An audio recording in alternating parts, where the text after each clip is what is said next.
இந்த ட்ரக்ஸ்ல எல்லாம் இல்லைங்க உண்மையான போதை.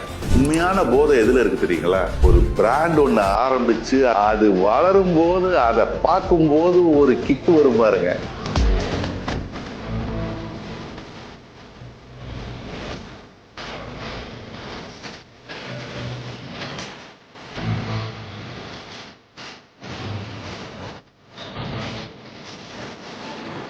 தாத்தா சொத்து, அப்பா காசு, பணக்கார நண்பர்கள்னு எதுவுமே இல்லாம ஒருத்தன் வளர்ச்சிட்டு இருப்பான். அவனுக்கு பெருசா டேலண்ட்லாம் எதுவும் இருக்காது, பெரிய ஸ்கில்ஸ் நாலேஜ்னு எதுவுமே இருக்காது. ஆனாலும் உழைச்சிட்டே இருப்பான். ஏன்? பிகாஸ் வாழ்க்கை அவனுக்கு ரெண்டே ஆப்ஷன் தான் கொடுத்துருக்கோம். ஒன்னு ரிஸ்க், இன்னொன்னு ரிக்ரெட். நம்ம கிட்ட எதுவுமே இல்லன்னு குறை சொல்லி ரிக்ரெட் பண்றதா, இல்ல நம்ம கிட்ட எதுவுமே இல்ல அதனால ஒரு கை பாத்துடலாம்னு சொல்லிட்டு ரிஸ்க் எடுக்கிறதான்னு அதுல அவன் சூஸ் பண்றது ரிஸ்க். இந்த செகண்ட் ஆப்ஷன் சூஸ் பண்றவன் லைஃப்ல என்ன பண்ணியாச்சு மேல வந்துருவான். ஏன்னா நோ ஒன் கேன் ஸ்டாப்.